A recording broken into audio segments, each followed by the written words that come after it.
Hi, I'm Carl Azus for CNN Student News. We're starting with a report on an attack at Ohio State University. A U.S. government official says an 18-year-old man of Somali descent targeted a group of people on campus yesterday morning. He first rammed a car into some pedestrians and then used a knife to attack those nearby. At least 9 people were hospitalized, including one who was in critical condition last night. University police say they had an officer at the scene in less than a minute and that he shot and killed the attacker.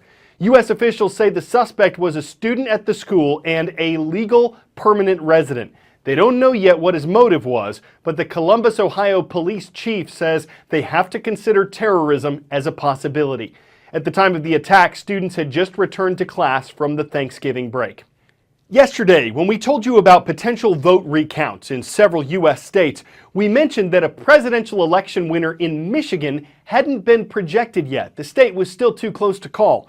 But that changed yesterday afternoon when Michigan officials said President-elect Donald Trump won the state's 16 electoral votes. That brings Mr. Trump's electoral vote total to 306. His challenger, Democratic nominee Hillary Clinton, had 232. The president-elect is moving forward on shaping his cabinet. He intends to nominate Jeff Sessions, a U.S. Senator from Alabama, for Attorney General. The position heads up the U.S. Justice Department. Mike Pompeo, a U.S. representative from Kansas, is Mr. Trump's choice for Director of the Central Intelligence Agency.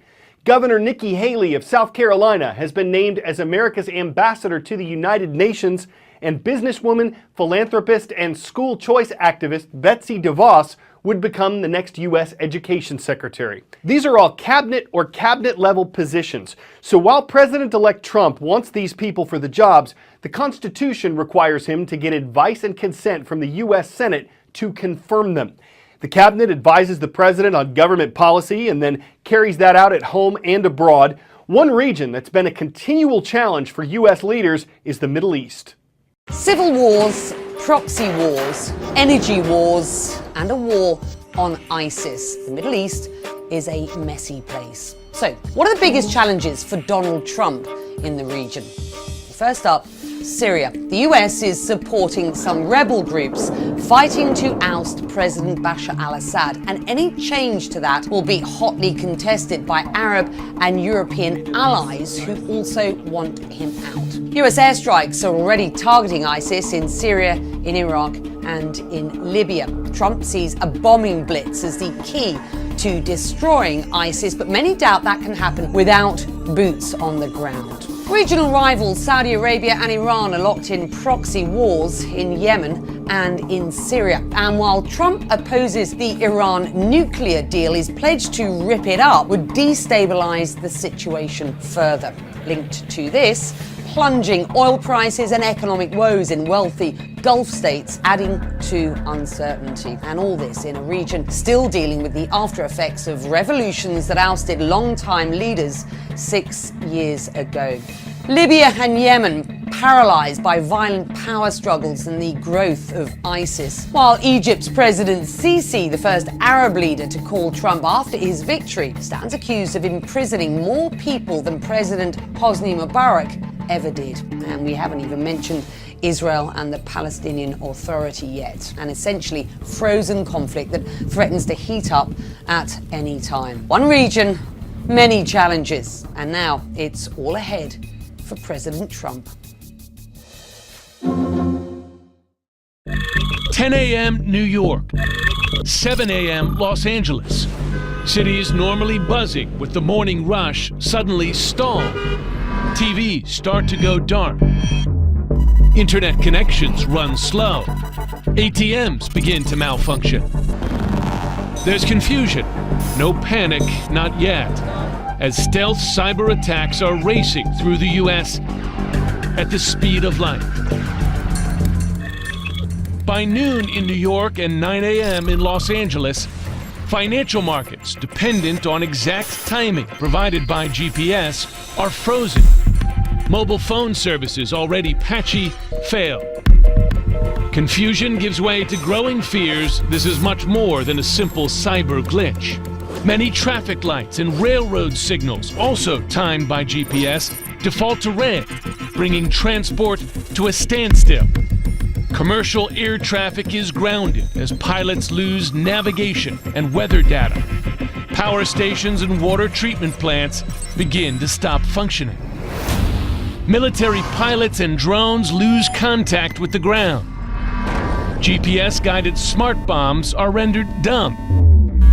Warships lose contact with commanders. This is the nightmare scenario.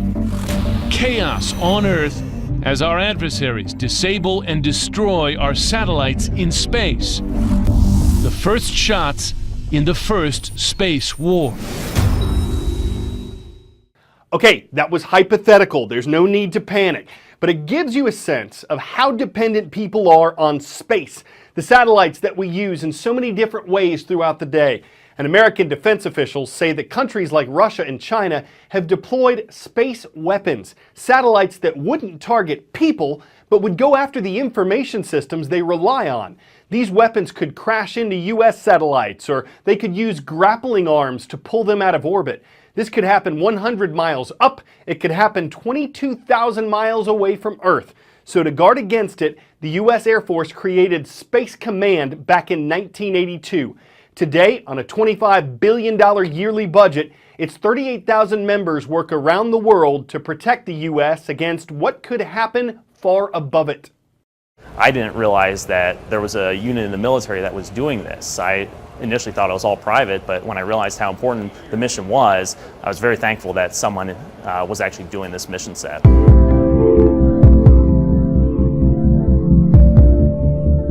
The defensive duty operation officer position is really charged with the protect and defend mission here on the JSPOC operations floor. So what that really means is that we're charged with keeping track and custody of all HVA's high-valued assets and ensuring that there's no potential co-orbital threats that put those high-valued assets in danger. Additionally, we track and monitor all space launches that occur to make sure that anything getting put up in space is actually what they say is being put up into space.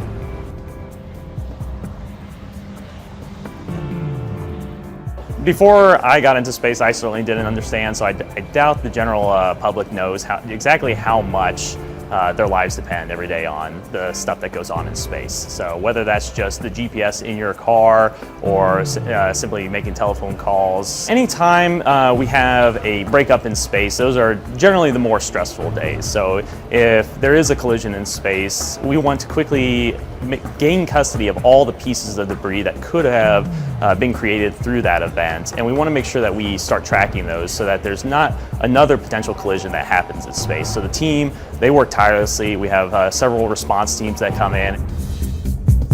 The most critical and important thing that we do here at the JSPOC is make sure that the warfighter never feels like they're alone.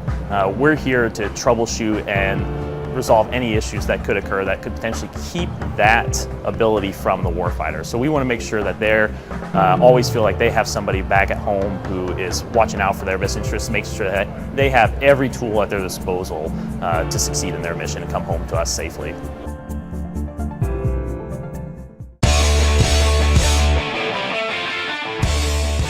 Here's what happens when 12 engineers and 4 technicians get inspired by the Transformers.